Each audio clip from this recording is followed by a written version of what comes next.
A stranger in trouble. It was just another quiet Monday morning in the heart of Los Angeles.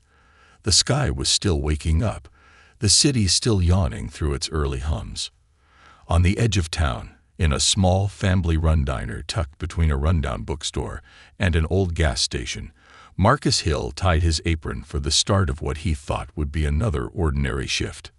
Marcus was a man of simple habits and deep values. Mid-30s, humble heart, strong work ethic. Life hadn't handed him any grand victories, but he carved out a decent living. A high school graduate who never went to college, Marcus had worked odd jobs his whole life. Mechanic, warehouse loader, security guard. And now, as a server at Nora's Diner, he took pride in treating everyone with kindness. It didn't matter if you were rich, poor, or famous. Little did he know, today, all three would walk through that door, in one man. The morning rush had begun, and Marcus was serving hot coffee with a side of smiles. He had a way of remembering the little things, how Mr. Jenkins liked his eggs, or how Mrs. Liu always asked for extra napkins. It was this attention to detail that made him beloved by locals. But just as he was wiping down a corner booth, the diner bell jingled, and everything shifted. In walked a man in a simple hoodie and jeans, head slightly lowered, sunglasses covering his eyes. Most people wouldn't have noticed him. He looked like just another tired traveler. But Marcus paused. There was something familiar. The man slid into a booth at the back, avoiding the gaze of others. Marcus approached with his usual warm smile. "Morning, sir. Coffee to start." The man nodded. "Yeah, black. Please." His voice was calm, gentle, almost too calm for someone who seemed like they were trying to disappear. Marcus brought over the coffee and placed the menu on the table. "Take your time. We're not in a rush." The man looked up and smiled softly. "Thanks. Not many people say that these days." As he sipped his coffee, Marcus tried not to stare, but the resemblance was too strong to ignore. The jawline, the eyes, the voice. And then it clicked. Keanu Reeves, Hollywood icon, beloved around the world. But here he was, dressed down, avoiding attention, sitting quietly in a dusty old diner like any regular guy. Marcus didn't say anything. He could have. He could have called his manager, posted on social media, told everyone. But something told him not to. Something about the look in Keanu's eyes, like he was tired, not from the road, but from the world. So instead, Marcus just kept serving. Pancakes or eggs? Marcus asked gently. "Surprise me," Keanu said with a grin. The two talked for a bit.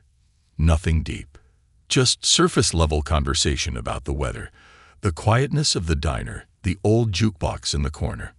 But then came the moment that changed everything. A group of teenagers entered the diner, loud and excited. They immediately noticed Keanu, despite the disguise. One of them shouted, "Yo, that's John Wick." Another pulled out his phone. Keanu lowered his head and whispered, "Please, not today." Marcus acted fast. He turned to the teens and calmly said, "Guys, he's just here for breakfast. Please, give the man some space." The teens laughed.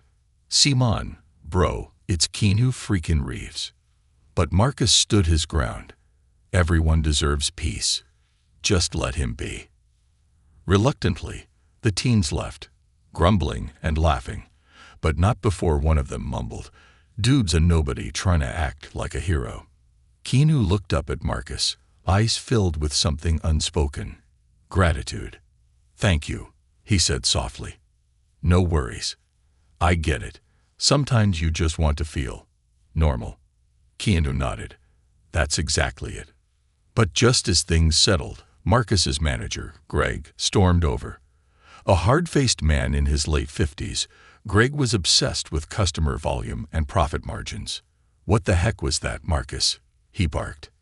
"You just chased off paying customers." Marcus stayed calm. They were bothering another guest. Greg scoffed. "That guest ain't special. This ain't some fancy place for movie stars. Marcus blinked. Actually, he is a movie star. Greg squinted, turned to look at Keanu, then narrowed his eyes. You serious? That's Keanu Reeves. Keanu offered a polite wave, clearly uncomfortable. Greg's demeanor shifted. Mr. Reeves. Wow. I didn't recognize you there. Keanu held up a hand. Please, just let me finish my meal quietly. Marcus has been very kind. Greg's fake smile twitched. Then, he turned back to Marcus. I don't care who he is. You don't tell off customers. You don't make decisions without my say. You're a server, not a security guard. But, you're done, Greg snapped. Get your stuff. You're fired. The entire diner went quiet. Even the sizzle of the kitchen seemed to pause. Marcus stood there, stunned, fired, for doing the right thing. Keanu stood up, shocked. That's not fair. Greg shrugged. Life's not fair. This is business. Marcus didn't fight it. He quietly untied his apron, grabbed his things, and gave Keanu a soft smile. It's okay, Marcus said.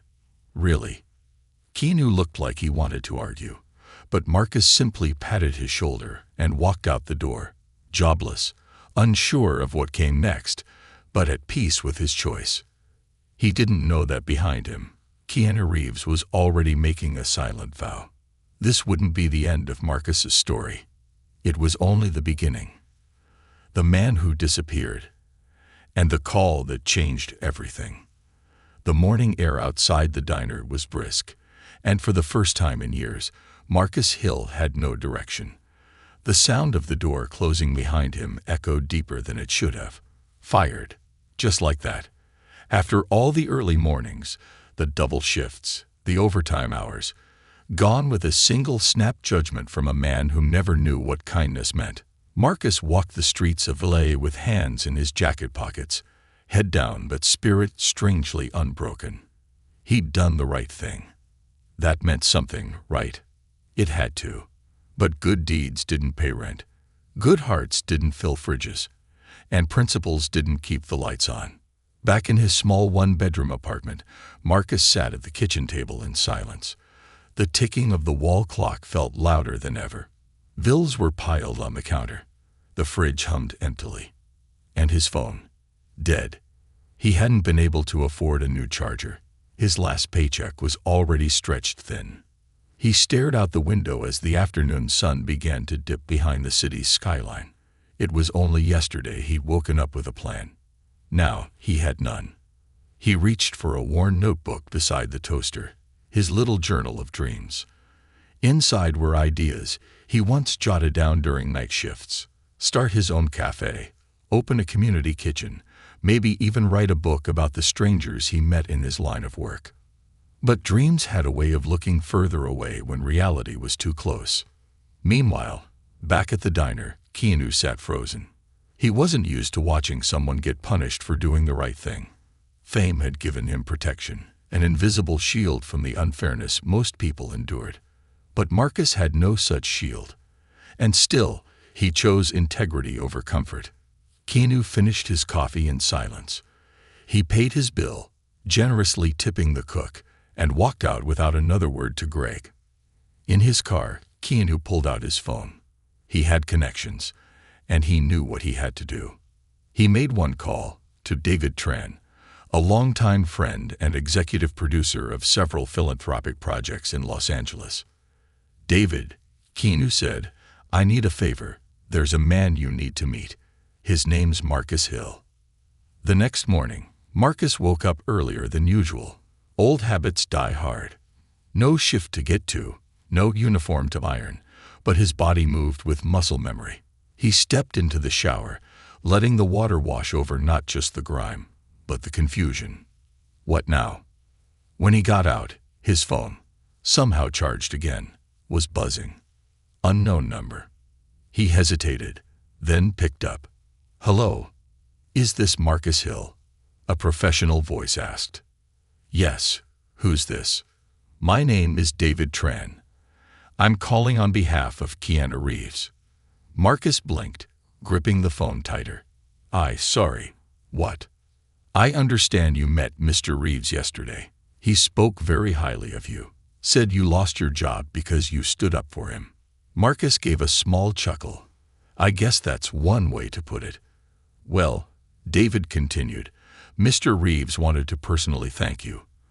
And more than that, he'd like to meet with you today, if you're open to it. Marcus stood there in his towel, heart racing. You're serious? As serious as it gets. There's a driver waiting outside your building. Marcus rushed to the window. Sure enough, a sleek black SUV was parked at the curb, the driver leaning against the door, holding a sign with his name. Give me 5 minutes, he said into the phone, and practically dove into his room to get dressed. The drive through Los Angeles felt surreal. Marcus sat quietly in the back seat, still trying to convince himself this wasn't some elaborate prank. He'd grown up admiring Keanu. His movies, sure, but more so, the way he carried himself off-screen. A quiet force of goodness in a world that often forgot how to be kind. They pulled into a discreet parking garage beneath a modest but elegant office building in West Hollywood. The driver escorted Marcus up a private elevator to the 7th floor. When the doors opened, there he was. Keanu Reeves, standing beside a window, wearing the same hoodie from the diner, but now paired with a calm and confident presence that filled the room. Marcus, he greeted warmly. Thanks for coming. Marcus stepped forward, shaking his hand. Thanks for inviting me. I didn't expect any of this. I didn't expect someone to stand up for me when they had nothing to gain, Keanu said. You reminded me what quiet courage looks like. I haven't forgotten it. They sat down, and for the next hour, Keanu listened, really listened, as Marcus shared his story. His struggles, his dreams, and how life always seemed to knock him back just when he was finding his feet. Keanu leaned forward. I want to help you, Marcus, but not just with a paycheck or a job. Marcus raised an eyebrow. Then, with what? Keanu smiled. With a purpose. He motioned to David, who handed Marcus a folder. Inside were blueprints of a small cafe and community kitchen hybrid. Wait, this is Marcus's voice caught. This is my dream. I drew this. How do you?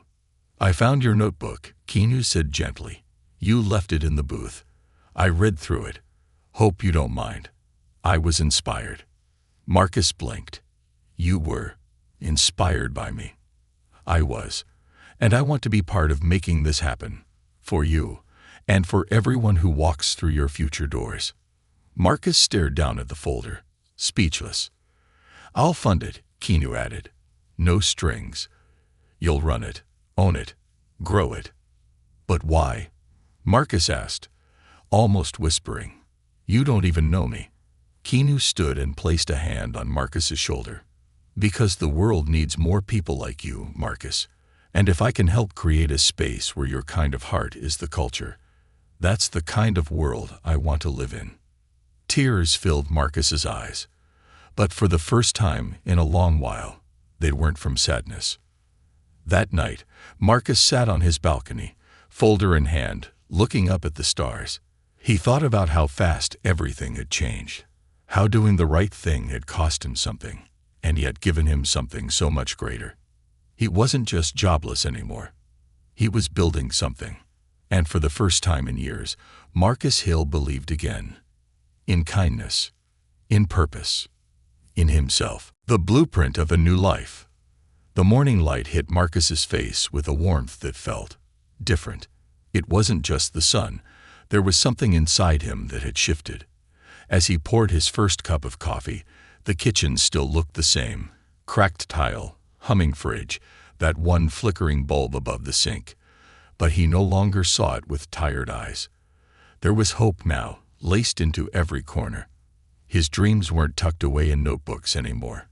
They were moving, breathing, becoming real. On the table sat the folder Keanu Reeves had handed him, the blueprint for the cafe community hub he had once dared to dream about on a quiet night. It had sketches and notes, funding plans, permits in progress. David Tran, Keanu's trusted partner, had already lined up the first meeting with a team of architects and city officials. And at the bottom of the folder, a handwritten note. Kindness is never wasted. Let's build something that proves it. It sent chills through Marcus every time he read it. But reality, as always, came with complications. The property they had their eyes on, a vacant building in the heart of a modest neighborhood just outside downtown, was tangled in red tape, zoning issues, community board approvals, renovation permits. David and Keanu had connections, sure, but it was Marcus who had to show he had the heart and the grit to make this dream stick.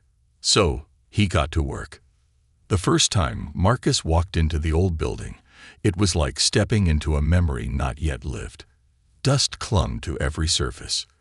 The air was thick and stale, the walls cracked and grayed with time. But he saw beyond it. He saw laughter, conversations over coffee, a shelf of free books for kids, meals served to those who couldn't pay, a place where stories would be told and burdens shared. The building wasn't just bricks and beams. It was his second chance. He rolled up his sleeves. Literally. He began cleaning it himself, sweeping out years of forgotten moments. He painted the front windows by hand, borrowed tools from neighbors, and even enlisted help from a few strangers. Folks who'd heard the rumors that something special was coming to their block. A place backed by none other than Keanu Reeves, but led by a man named Marcus who smiled like he knew how it felt to be ignored. One of those strangers was Nia, a single mom of two who lived 3 blocks away. She offered to help repaint the storefront when she heard Marcus needed extra hands. "I don't have much," she said, wiping sweat from her brow after a long day of brushing faded wood with fresh white paint. "But I believe in this. This neighborhood's been forgotten too long." Marcus looked at her with gratitude. "It won't be forgotten anymore. Not if we do this right."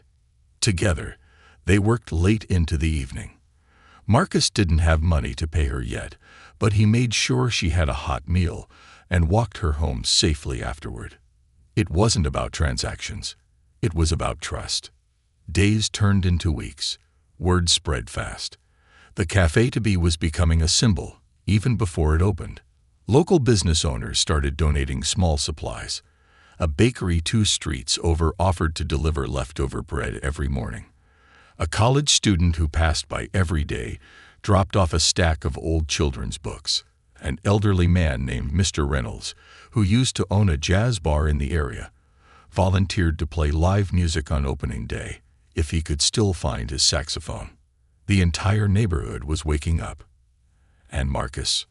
He was finally seeing who he was outside of a uniform, outside of someone else's rules. He wasn't just the guy who got fired for helping Keanu Reeves anymore. He was becoming the guy who stood for something. Meanwhile, Keanu remained in the background, not for lack of interest, but out of respect. He wanted Marcus to lead. He didn't want this to be his project with Marcus as a figurehead. It had to be Marcus's dream, built his way. He checked in through David, asked for updates, and sent messages when he saw progress. Sometimes he'd drop off boxes anonymously, cooking supplies, vintage mugs, even an espresso machine that looked like it belonged on a movie set. But never did he try to take the spotlight. One night, after everyone had gone home, Marcus stood alone in the middle of the half-finished cafe. The floor was newly laid, the walls repainted, and a chalkboard menu had been hung above the counter with handwritten notes of what would soon be served. Coffee, tea, soup of the day, kindness. He picked up his phone and texted David. "Tell Keanu I don't know how to thank him." Seconds later, the reply came in. He says, "Just promise me you'll help someone else someday, when they need it most." Marcus sat down on the counter and smiled.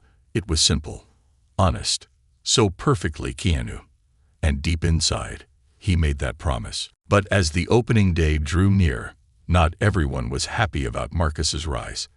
News outlets had picked up the story. Local man fired for helping Keanu Reeves, now opening community cafe. And while the headlines were heartwarming, They reached places Marcus wished they hadn't, including Greg, his old manager at the diner. One rainy afternoon, Marcus was locking up when a familiar voice called out from the sidewalk. "Looks like you landed on your feet." Marcus turned. Greg stood there, umbrella in hand, his eyes scanning the new cafe with a mix of bitterness and disbelief. "I saw you on the news," he said. "I figured you'd just fade out. Never expected you to get this far." Marcus kept his tone calm. "I didn't expect it either. But here we are." Greg shook his head. "You know, I've had people ask me if I regret firing you." "Do you?" Greg paused. "No. I run a business. I made a choice." Marcus nodded slowly. "And I made mine." There was no anger, no arrogance, just peace. Greg walked away, but the encounter left a message lingering in the air. Sometimes, doing the right thing costs you the wrong people. On the eve of the cafe's grand opening, Marcus stood in front of the doors alone. The sign was up now. Second Chance Cafe, painted with gentle brushstrokes and surrounded by vines of ivy. He unlocked the door, turned on the lights, and let the warmth flood in. A place for everyone. Built not just with money, but with moments of kindness stitched together by a community that once felt invisible. And behind it all, a man who had lost everything for doing the right thing, and gained more than he ever dreamed. The doors open, and so do hearts. The sky was painted gold, and pink the morning the Second Chance Cafe officially opened its doors. The sun rose gently over the city, casting a soft glow on the freshly cleaned windows, the flower pots lining the sidewalk, and the hopeful crowd beginning to gather just beyond the entrance. Marcus stood inside, his palms sweaty but his spirit steady. He wore a plain white shirt, sleeves rolled up, and a simple gray apron. No logos, no brand names. Just a man standing in the middle of a dream that had once lived only in the corner of an old notebook. He looked around one last time before unlocking the front door. The chalkboard menu read, "Coffee, comfort, community." Beneath that, "Pay what you can, give if you're able." There were no fancy prices, no small print, just trust. That was the foundation Marcus had built this place on, and he had no intention of ever changing it. At exactly 8:00 a.m., he flipped the sign on the door from closed to open, and the line outside moved. The first guest was an elderly woman named Gloria, wrapped in a purple scarf and carrying a walking cane with flowers carved into the wood. She smiled nervously as Marcus held the door open for her.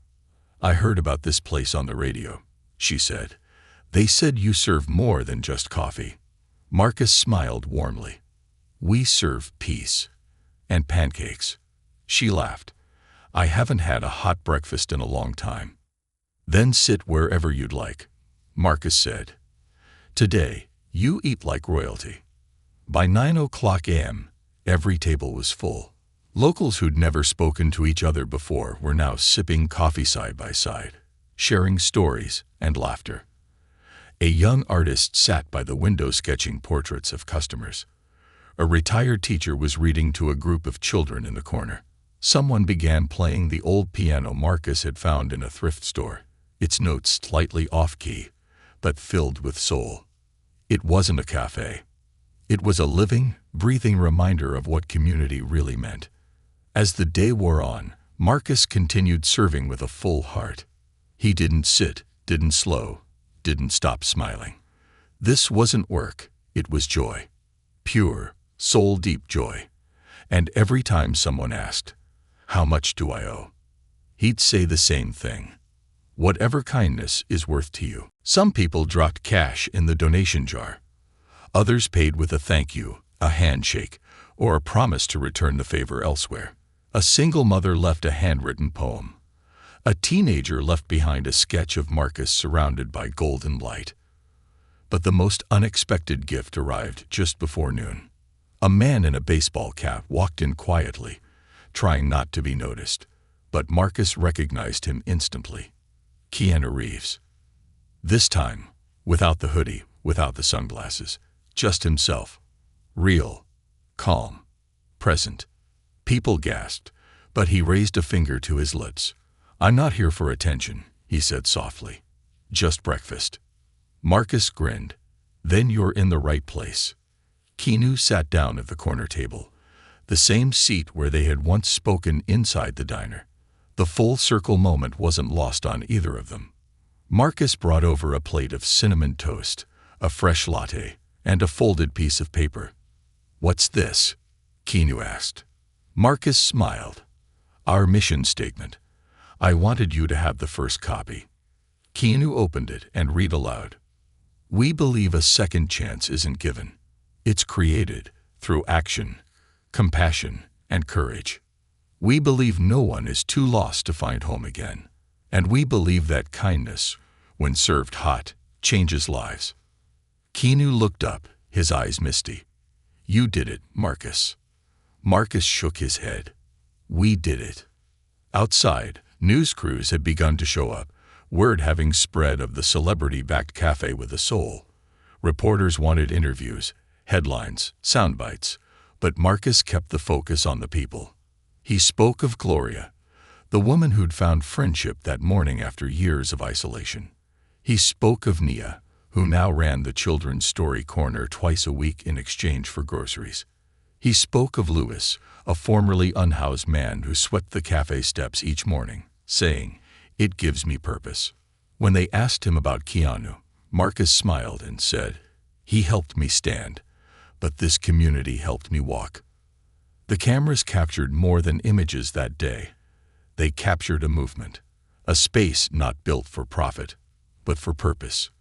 And Keanu, he slipped out quietly before the crowd could gather, leaving behind a generous envelope labeled simply, "For expansion. Dream bigger." That evening, long after the last cup was poured and the final chair was stacked, Marcus stood alone again in the cafe. The room still buzzed with the energy of the day, even in silence. He turned the lights down, walked to the front window, and looked out at the street. A small boy walked past, holding his mother's hand. He pointed at the sign and asked, "Mama, what's a second chance?" And she replied without hesitation, "It's when someone believes in you, even when the world doesn't." Marcus felt something swell in his chest. That was it. That was why he'd lost his job, why he'd stood up that day, why he hadn't backed down. Not for glory, not for fame, but for something far greater, for belief. But life wasn't done testing him yet. As the success of the cafe grew, so did the pressures. Copycat cafes started popping up, some sincere, others driven by profit. Online critics questioned if Marcus was just riding the coattails of a celebrity. One blogger even accused him of faking the diner story for clout. And worst of all, Greg, the old diner manager, filed a legal notice, claiming defamation, saying the attention had hurt his business, and demanding Marcus publicly retract the story. The weight returned, heavily. But Marcus had changed. He was no longer the quiet worker taking orders. He was a leader now, and he wouldn't go down without standing tall. "When they try to break you, rise louder." The letter lay open on Marcus's desk like a slap across the face. Legal notice, defamation allegation, plaintiff, Gregory Mathis. It was thick with cold, formal language, accusations, claims of reputational damage, demands for a retraction, and a veiled threat of financial ruin. Marcus reread it 3 times, each word heavier than the last. He sank into his chair, hand over his face, disbelief clawing at his chest. He had built something good, pure, even, and yet here was Greg, the very man who had fired him without hesitation, trying to dismantle it all with a signature and a lawyer's letterhead. Marcus wasn't a fighter, not in the traditional sense. He had always chosen quiet resilience over confrontation. But this wasn't just an attack on him. It was an attack on everything the cafe stood for, on kindness, community, redemption. So, he stood up. The next morning, he met with David Tran at a local law office.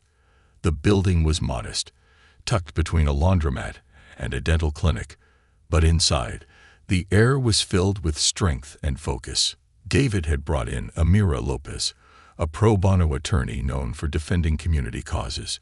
She was sharp-eyed, with a voice that never wavered. "You did nothing wrong," she said after reviewing the letter. "He's bluffing. But the thing about bluffs is, they only work if you're afraid." Marcus leaned forward. "I'm not afraid of Greg. I'm afraid this will distract people from what we're building." Amira smiled. "Then we don't let it." Word spread quickly. News that Marcus was being sued for telling the truth made headlines within days, and to Marcus's surprise, people didn't walk away. They leaned in. Customers arrived in bigger numbers. Community leaders showed up at the cafe to publicly show support. Naya organized a neighborhood fundraiser, not because Marcus asked for it, but because people felt ownership of the dream he had built. Local artists painted a mural across the cafe's sidewall, a pair of open hands holding a blooming heart, with the words, "Kindness is not a crime." But the most unexpected support came from a quiet corner of Hollywood. One evening, as Marcus closed shop, he received a short message. "I know a guy. Dinner. K." They met at a small, hidden-away Thai restaurant in Burbank. Keanu arrived first, wearing a relaxed smile and a baseball cap. No red carpet, no entourage, just a man who hadn't forgotten. Over steaming bowls of noodles, Keanu listened to Marcus lay it all out. The lawsuit, the stress, the worry that all of this might unravel. Keanu put down his chopsticks. "You built this because of courage. Don't let fear take it away." Marcus nodded. "It's just overwhelming. I didn't sign up for fame. I just wanted to make a difference." "And you are," Keanu said. "But real change. It's loud. Messy. It makes people uncomfortable, especially the ones who benefit from things staying broken." He paused, then added, "I'll cover your legal defense. All of it." Marcus's eyes widened. "Keanu, I can't ask you." "You're not asking," Keanu replied gently. "You're continuing the work. I'm just fueling it." The court date came quickly. Greg arrived wearing an expensive suit and a forced frown. His lawyer flanked him like a shadow. The courtroom was small, filled mostly with curious reporters and community members. Marcus sat beside Amira, clutching the same notebook he once carried during his diner shifts. It had his old sketches, his original dream, his truth. Greg took the stand first. His testimony was carefully rehearsed. "I was misrepresented. The story painted me as a villain. My business suffered. My reputation was damaged." Then Amira stood, calm, measured. "Mr. Mathis, did you fire Marcus Hill?" "Yes." "For asking a group of teens to leave?" "Yes." "They were potential customers." "And were they harassing another guest?"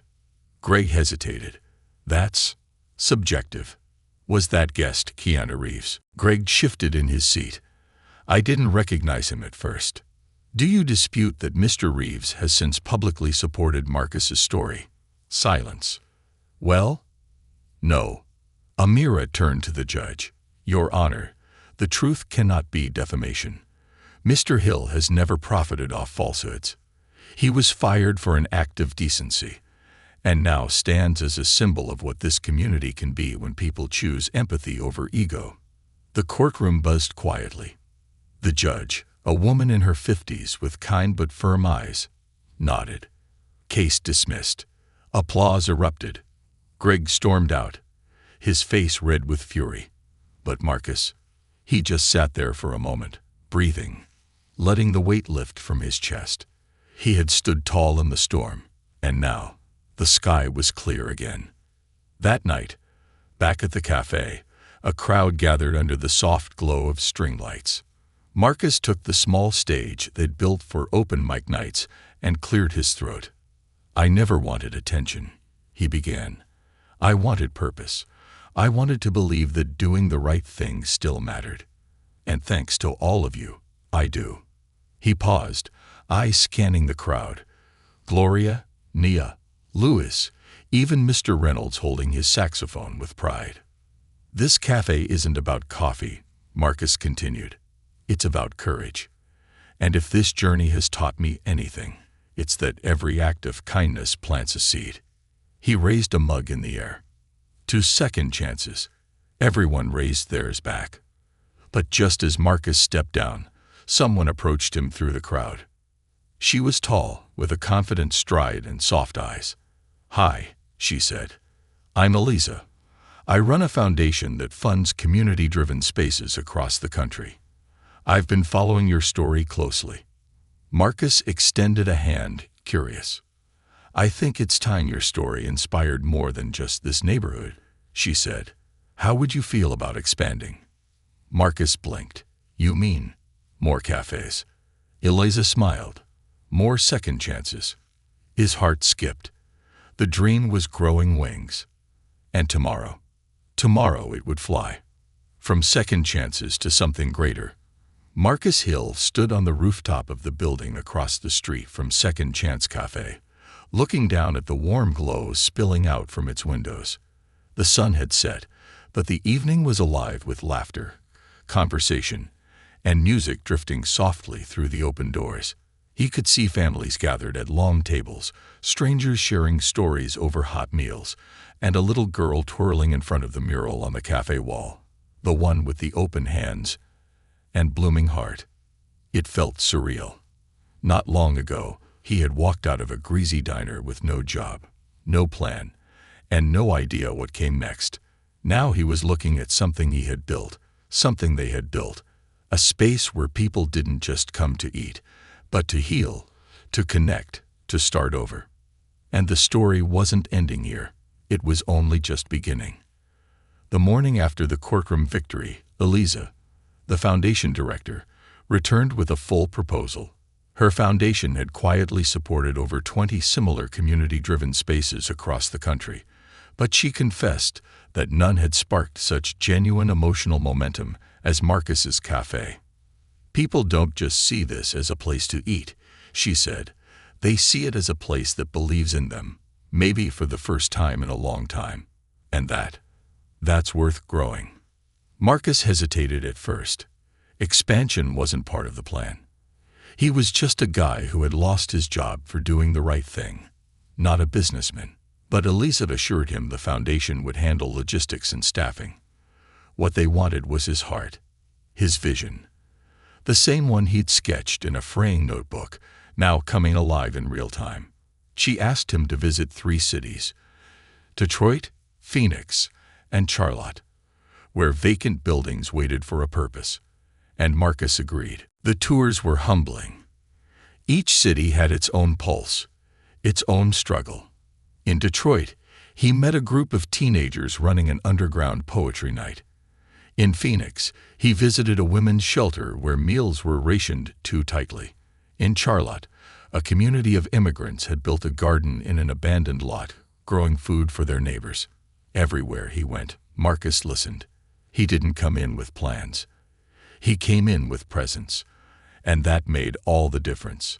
By the time he returned to the vision had grown clearer. Second Chance Cafe wouldn't just expand in name. It would adapt, evolve, reflect the unique heartbeat of every community it touched. Back home, Naya had stepped into a full-time role managing daily operations. Her gift with people, her unwavering calm, and her ability to turn chaos into rhythm had made her indispensable. She transformed the Children's Corner into a full-blown after-school program with volunteer tutors and art supplies. Gloria had taken up knitting again, gifting handmade scarves to every first-time customer. Louis, once homeless, now ran the early morning prep shift and had found housing through a connection he made at the cafe. The cafe had become more than Marcus's dream. It was becoming a vessel for the dreams of others. One crisp autumn day, Keanu returned. No cameras, no press. Just him, hair a little longer, a quiet smile in place. He entered like he belonged, because in truth, he did. Marcus met him at the counter, both men exchanging a wordless embrace that said more than 1,000 thank yous ever could. "I've been watching," Keanu said. Marcus chuckled. You always did prefer the background. You've done something remarkable here, Keanu said. And I think the world is watching too now. There was a pause, and then Keanu slid a folded sheet of paper across the counter. Marcus opened it. It was a letter. A recommendation. On behalf of Marcus Hill, for a National Humanitarian Award. I didn't ask for recognition, Marcus said softly. I know, Keanu replied. That's why you deserve it. Weeks later, Marcus stood on a stage in Washington, D.C., under soft lights in a room filled with changemakers from around the country. He wore the same gray suit he borrowed for the courtroom hearing, still a little too snug at the shoulders. When his name was called, the audience applauded. Some already knew his story. Others were hearing it for the first time. He stepped up to the microphone, looked out at the crowd, and exhaled. I used to think that losing a job was the worst thing that could happen to me, he began.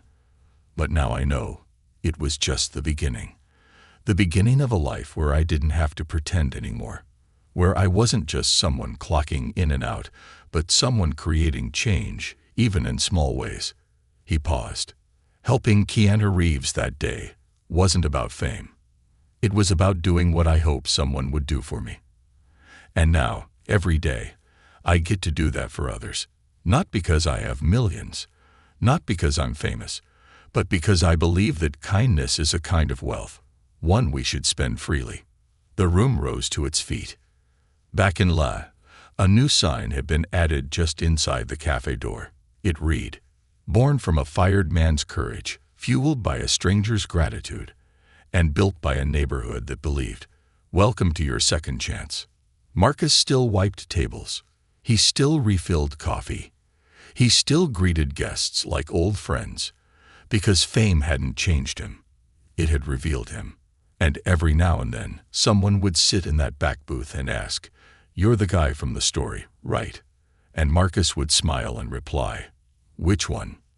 Because by now, the story wasn't just his. It belonged to everyone who believed again.